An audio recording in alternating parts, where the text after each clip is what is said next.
I never thought I would be one of those people that got on social media crying or visibly upset about anything, but I am completely devastated right now. I had my dream car, my 2022 Audi Q3 that I worked so hard for, and I took it into Jiffy Lube for a routine oil change. It was my first time ever going there, and within an hour of leaving the shop, my fucking engine was completely blown. Who could have saw that happening? She took the mink coat to the laundromat. Sensational. See, this is something that I've been talking to you guys about for forever, it seems. That I'm telling you guys that you guys are out here buying these Hellcats. You're out here buying these Mercedes-Benz. You're out here buying these luxury cars, knowing you can't afford the maintenance. You're broke!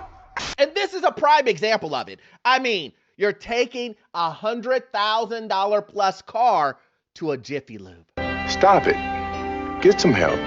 Just because you're trying to save a couple of bucks on an oil change. But shouldn't you have known that the maintenance was going to be super expensive? See, a lot of you guys don't know this. But this video is for you because the economy is going down and you're saying to yourself, my payments are high already. Now you're telling me that I have to pay $1,000 for an oil change? Orlando, you're telling me that for brakes I have to pay $5,000? Yep. This is the car you chose. What did you think was gonna happen when you bought the expensive spaceship? What did you think was gonna happen? But listen, listen, guys. We're not gonna jump in too fast. You need to watch this video. Come with me to return my 3-year-old Audi, which is leased, so they can have their shit back. I will honestly say that leasing isn't for everybody. Do not lease a car if your finances do not align with it. Everybody's finances do not align with leasing a car. Everybody's lifestyle does not align with leasing a car. My lifestyle at the time did work for a leased car. Hey y'all, come with me to say goodbye to my old car that I have for almost a year. I don't want it no more, y'all. It just, Mercedes come with too much. It just, oh my goodness, just too much all the way around it. The car just like, I don't know, I'm finna surrender my car, so I'm finna call these people to come and get my car. She said my old car that I've had for a little over a year. Then come to find out it's a Mercedes. It said in the caption says surrendering my car that I had for a year. It's too much all the way around it. The car just like, I don't know, I'm finna surrender my car, so I'm finna call these people to come and get my car as we speak or whatever. I done cleaned the car and everything, y'all. Let me show y'all. The car, like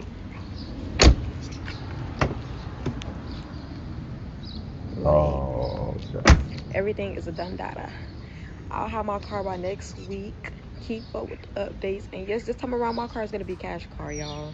You know, let's just say we all live and we learn, and yeah, they could come pick it up. Yeah, but did you see the car seat in the back? Your priorities are wrong. What? Why were you still needing? I don't be understanding this. You got kids. Why are you starting to live a perception, outward appearance, and ultimately put on a perception just for other people when you got kids? That should not be the priority. You should be prioritizing making sure that your kids are going to have a college fund, in my opinion. I'm driving.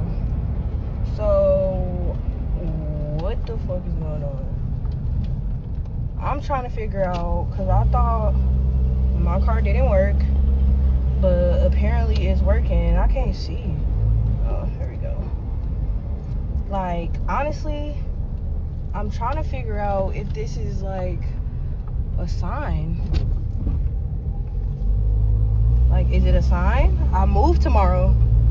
Will it turn on for me to move tomorrow? Like, if it turns on for me to move tomorrow, then that's great. And she moves tomorrow? My apartment. Like, oh, see, I told y'all it does what it wants to do. And I'm not cool with that, okay? Don't be doing that to me. It still hasn't cut off. I need to figure out what is wrong with this freaking car, because I told y'all it drives sometimes and sometimes it don't. So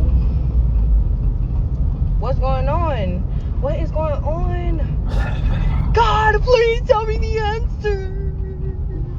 I'm And that's what she's waiting on. She's talking about some. So this has been an issue been going on for a while, and this is what they do. They'll just continue driving. Something's wrong. They'll just let it get progressively worse. That's what they do with these student loans too. Act like it don't exist, and that interest just getting progressively worse. And that's what she's doing with this car. And she said, "God, please, to show me what's wrong," because she's waiting for God to show her what's wrong. You could have took your car to AutoZone, and they could have read your codes and told you what's wrong. But ultimately, just take it to the mechanic and find out what's wrong. Why is this something that has to take 6 months for you to finally just go take it somewhere and find out what's wrong? There's something wrong. So we need to find out. Once we find out, then that empowers us to be able to strategize and figure out what we ultimately will decide to do.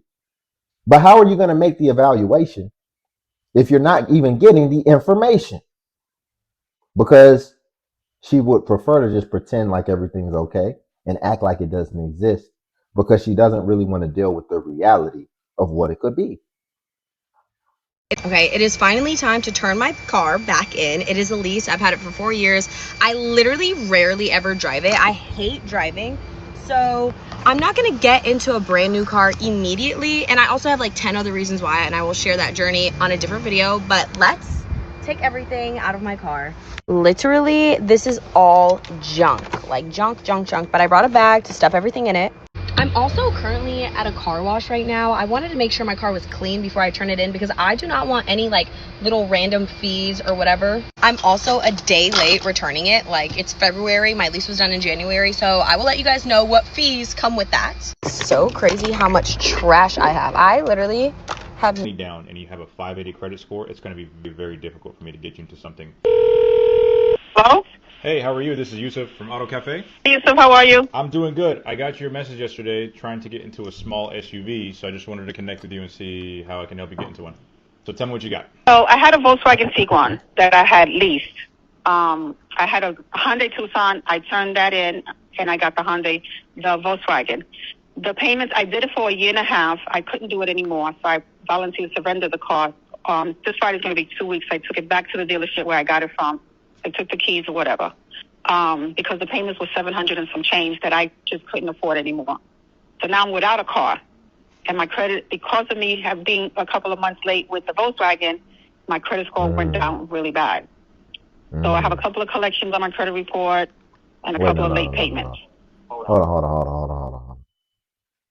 Collections don't just come that fast. She's making it seem like, oh, I missed a couple payments and all this type of stuff. This has been going on for a while. She made it seem like her credit just got messed up all of a sudden. Like, no, it doesn't happen that quick.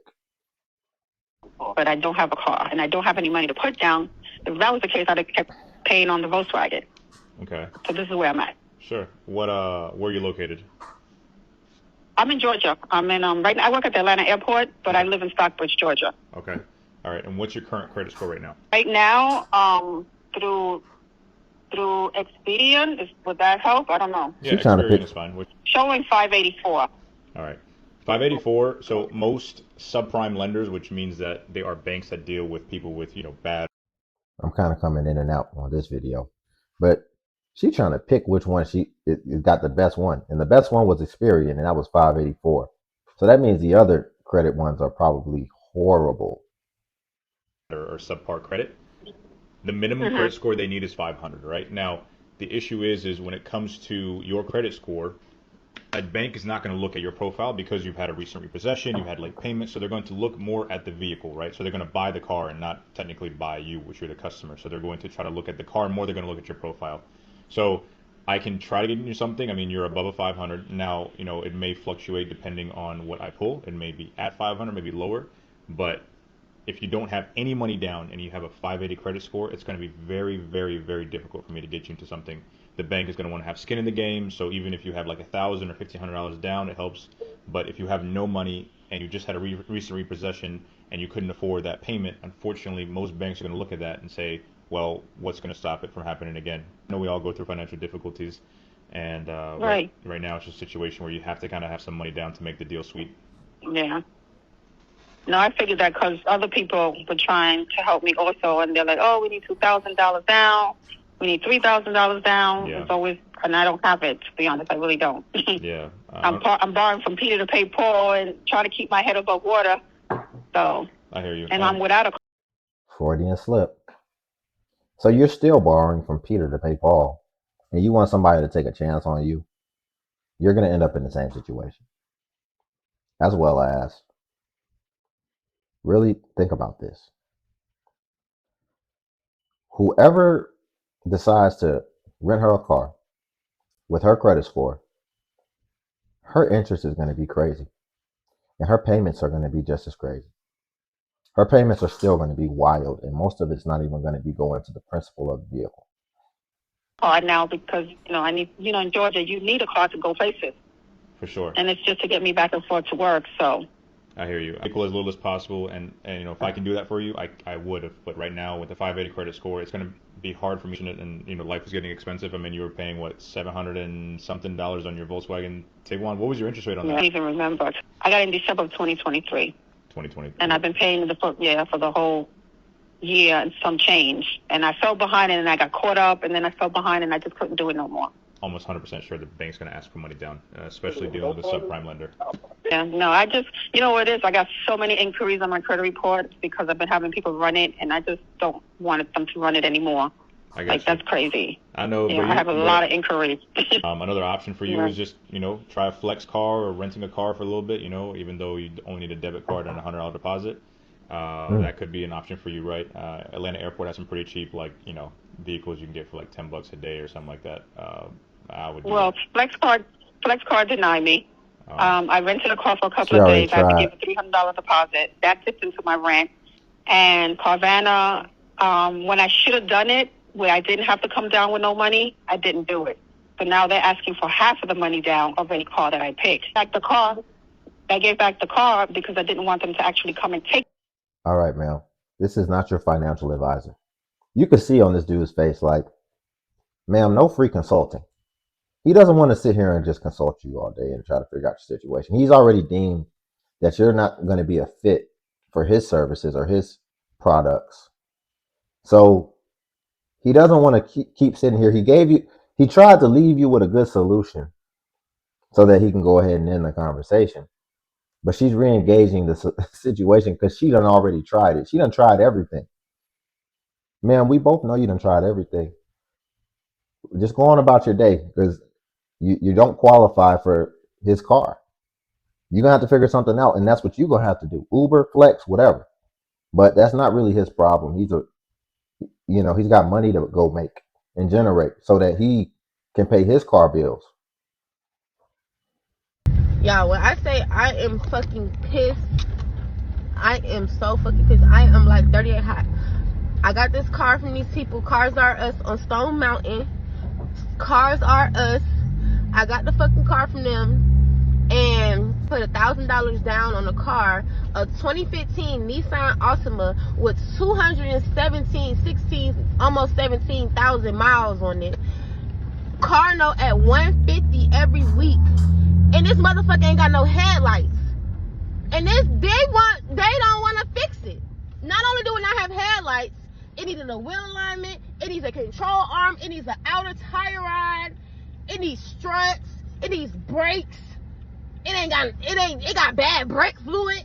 What the fuck? I done took this shit to the place and I done got it checked out. It's nothing. My car was $8,000. Why is the car $8,000 with 217 miles on it? Not only that. Wait. I was still fine with that. I was fine with that because I know I don't got no good credit. Hold on. You know what I'm saying? Not only that. It's nothing. My car was $8,000. Why is the car $8,000 with 217 miles on it? Not only that. Not 217 miles. 217,000 miles. See, she messed up. Man, you don't got you don't even buy no brand new car with 217 miles on it for $8,000. You brought a used car. I ain't spending $8,000 on no car with just under 225,000 miles on it. Ma'am, that car has been on its last leg. Did she say it's a Nissan Altima? Oh, she's cooked. She spent $8,000. And keep in mind, they charging her interest too. They're definitely gonna try to get $30,000 out of that $8,000 Nissan Altima with over 200,000 miles on it. Not only that, I was still fine with that. I was fine with that because I know I don't got no good credit. I ain't trying to, you know what I'm saying, like beat nobody over the head. I need a car. I need to be able to get around. Okay, cool. But it's just like, maybe she said it's a cash car. Maybe I missed that, but I doubt it. y'all not even trying to, like, y'all telling me, yo, y'all can't fix it. Y'all will see, we'll see. It's probably this, it's probably that. No, I done sanded it down. I done did all. Yeah, I'm sorry. I'm just very upset because I can't drive the car at night. I can only drive the car certain times of the day, in the daytime, because I can't fucking see because I don't have no fucking lights. Like, if somebody crashed into me and I die, or I crash into somebody else, or can't see, or just crash my car, then fucking what? Then what? You sold me a car that's legally unsafe to drive. It doesn't have any headlights, and I'm paying a $600 car note every month. What do you mean? What do you mean? What I tell you, she paid. She's paying a $600 car note for an $8,000 car. With that math, you should be done paying it off in a year. But what did I tell you? They about to get her on that interest. Because most likely she done took out, it's at least she's going to be paying on it for 5 years at $600 a month. Let's do the math. F it. We got time. We got a little time today. All right. So I did the math. And didn't I say out of that, so the car is $8,000. Didn't I say they was going to try to get $30,000 up out of her for that $8,000 car with over 200,000 miles on it? $600 for 60 months, which is 5 years. After 5 years, she would have paid $36,000 for an $8,000 car with 217,000 miles on it. That didn't even come with headlights. She's going to pay $36,000 for a car that didn't even have headlights when she got it. And again, y'all don't have no man that can go with you to the dealer or just in life. Headlights is not a big deal. It's a big deal if you buy a new car and it don't got it. That's crazy. But it's still not like the end of the world to fix that. You can fix that yourself. And if you don't want to fix it, I'm sure there's some mechanic that would love to fleece you and just charge you $100 to do it real quick. And that's still not a good deal because it's very easy to fix, especially on an older car. Wow. And you know what's funny? That whole scenario was nothing but self-inflicted wounds. She had face tattoos, she had holes in her face, and she's got children, small children. And now she just picked up another self-inflicted wound.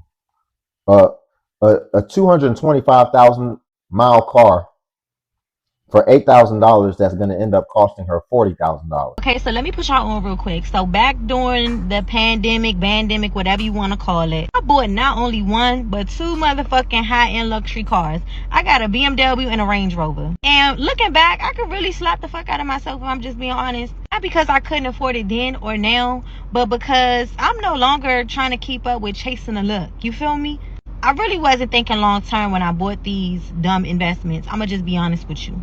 It's really nothing cute about being stuck with two high-end ass car notes. I promise you that. Especially when it's a depreciating asset. But forget the situation. Here's the lesson. If you're going to get a higher end car, lease it. Do not finance it for 6 to 7 years just to be stuck in a car note that you no longer really want. Then you can't sell it without taking a hit. Because this is the thing. When I bought my cars, y'all know everything was overpriced during motherfucking pandemic. So not only am I in a hole with two vehicles, you get what I'm saying? It's just like they're not even worth it for what I'm paying on them. They really don't hold their value. Like, they lost their value so motherfucking quick. It's crazy. I mean, unless you got money and you just like, fuck it, you don't care, and you just want to, you know what I'm saying, blow your money on a vehicle, do you by any means. But for me, I feel like if I would have leased my cars, leasing would have gave me a way better out. You get what I'm saying? Because I would still be whatever I want to be in, and it would be brand new. I'm 30 now, so clearly my goals just look different for myself, if I'm just being honest with you all. I She don't was really in her care about 20s. people seeing me look wealthy. I want to be wealthy. Real assets, real money in the bank, real investments, all that good shit. If you're watching this and you're thinking about getting a luxury car, just pause for a moment. I'm not here to kind of like push you away from what you want to do. I'm here to just simply give you a better understanding of where you should put your money or how to utilize your money when purchasing a brand new high-end luxury car, so you don't And they feel were like brand how I new. feel. Always remember, fix your credit first and make sure your money is always working for you. If you need help fixing your credit, I got you. That's my lane. I've been doing that. Give me the word credit and let's get your profile looking all the way together. Honestly, Don't go to her for no advice. No type of advice. Do y'all really need commentary for that? Do y'all really need commentary for that? She bought 2 luxury cars, a Range Rover and a BMW, during what she said during the pandemic. She bought 2 brand new luxury cars during a time in history when she couldn't even go nowhere. Y'all need me to comment on that? And she was in her late 20s because she just turned 30.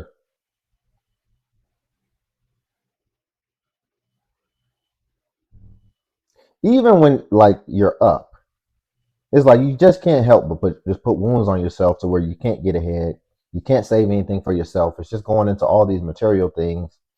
And then when you ultimately end up in destitution and people are like, well, dang, you had such a, how did you fall so far from where you were? It's because even when you had money, you were still living check to check. Y'all, we're going to leave it there for today. If you could like the video, I greatly appreciate it. Only takes a second and it actually helps out more than you know.